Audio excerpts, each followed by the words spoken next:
Hello and welcome to Coffee with Carey. Thank you for stopping by today.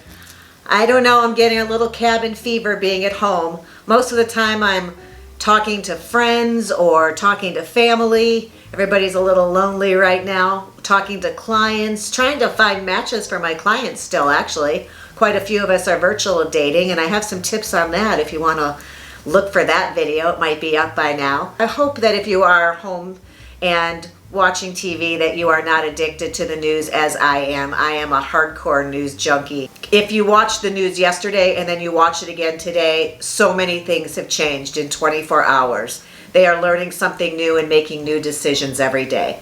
So what I know for sure, and I'm not a doctor, I don't even play one on TV, but I do know that what they were recommending is that we do not for any reason try to get ourselves masks that are used by the healthcare professionals. Our doctors, our nurses, our medical professionals need those masks. That's the only kind they can use that are really going to protect them in the situations they encounter every day. But they are saying that we can use masks of our own, and if we would like to make one and have it be stylish as a bonus, that wouldn't be such a bad idea. They're saying it's not to protect us from getting the virus or getting germs from somebody else that may be in the air, but it would prevent us from passing along any germs we might have. And they're saying we have to act as if we are a carrier. And I was on Instagram, and one of my kids sent me a video of somebody making their own mask, and they did a great, simple job. And I thought, that I could handle. There's no sewing involved. It's super easy. You can use any scarf you have in your house or a bandana. And I was just going to show you how I did that today. All right, so the main thing here is we're going to have a scarf that is a square. And if it's not originally a square, we want to fold it so that it becomes a square, so that we're just folding end over end until we end up with something that is the right size to cover to the middle of your nose and then down to the bottom of your chin.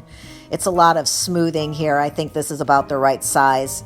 At this point, I'm going to take a ponytail holder, as we call them in Chicago. I know you've got different names depending on where you live. And we're going to tuck that over the ends, just temporarily put them in place for right now. We'll adjust those when we get to the next step. And now with those ends, I'm going to open up one of them to create a pocket and tuck the other end inside for the purposes of keeping this flat and smooth against your face. Smooth it out. I'm going to put some pressure on the center to hold it in place while I stretch those rubber bands to the ends. Oops. One more time. That's it. Once I lay that against my face, it's going to work just great. Then you can take it like this, hook it over your ear, cross your face, make any adjustments, and there you have it. And there you have it.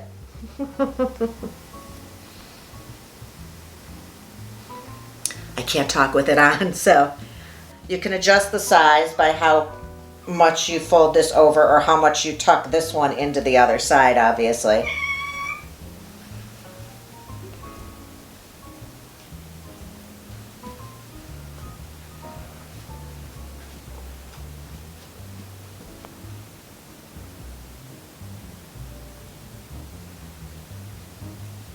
I hope you found that helpful.